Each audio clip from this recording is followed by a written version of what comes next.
അമ്മയ്ക്കും തിരുകുമാരനും കോടാനുകോടി നന്ദി പറയുന്നു. എൻ്റെ പേര് സരസ്വതി. ഞാൻ കണ്ണൂർ ജില്ല ഇരിട്ടിയിൽ മണിക്കടവെന്ന് വരുന്നു. ഞാൻ അമ്മ മാതാവിൻ്റെ സന്നിധിയിൽ വന്നത് എനിക്കൊരു ഭവനത്തിന് വേണ്ടിയാണ്. 30 വർഷമായിട്ട് ഒരു വീടില്ലാത്ത വേദന അനുഭവിക്കുന്ന എനിക്ക് ഈ തിരുനടയിൽ വന്ന് ഉടമ്പടി എടുത്ത ആ നിമിഷം മുതൽ എൻ്റെ അമ്മ മാതാവ് എൻ്റെ കൂടെ ഉണ്ടായിരുന്നു. 2022 ഒക്ടോബർ 24 ഞാൻ ഉടമ്പടി എടുക്കുന്നത്. ഉടമ്പടി എടുത്ത് ഞാൻ എൻ്റെ വീട്ടിൽ പോയി ഉപ്പ് കൊണ്ടുപോയി. ഞാൻ എൻ്റെ ഉള്ള പറമ്പ് 10 സെൻറ്റ് സ്ഥലമേ ഉള്ളൂ. അവിടെ ഞാൻ ഉപ്പ് വെതറി ഞാൻ പ്രാർത്ഥിച്ചു. പഞ്ചായത്തിൽ അപേക്ഷ വെച്ചായിരുന്നു, പക്ഷേ വീടൊന്നും കിട്ടിയില്ല.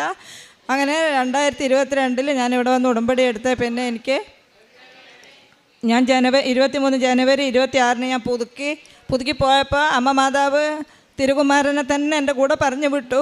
പക്ഷേ ആ സ്വരം കേട്ടെങ്കിലും എനിക്കത് മനസ്സിലായില്ല. അമ്മ മാതാവിൻ്റെ സ്വരം കേൾക്കുന്നു, അമ്മ കൂടെ വരുന്നു